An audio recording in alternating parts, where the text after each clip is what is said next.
જ ફોઈ સાસુની હત્યા કરી હોવાની જાણકારી છે। આર્થિક સંકળામણ તેમજ દેવું વધવાથી હત્યા કરી લૂંટને અંજામ આપ્યો હતો। આરોપી યોગેશે વૃદ્ધ મહિલાને ગળે ટૂંપો આપી ઘરમાં રહેલ સોનાના દાગીનાની લૂંટ કરી ફરાર થઈ ગયો। જોકે પાટણ એલસીબીએ ગણતરીની કલાકોમાં જ આરોપીને દબોચી લીધો।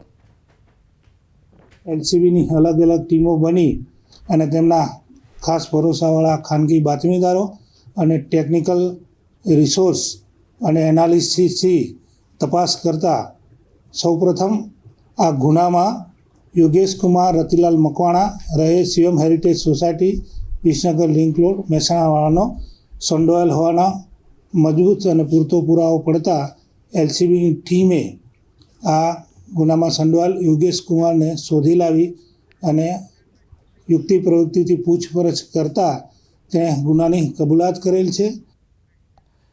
સમાચારોમાં અત્યારે બસ આટલું જ। આપ જોતા રહો ન્યૂઝ 18 ગુજરાતી।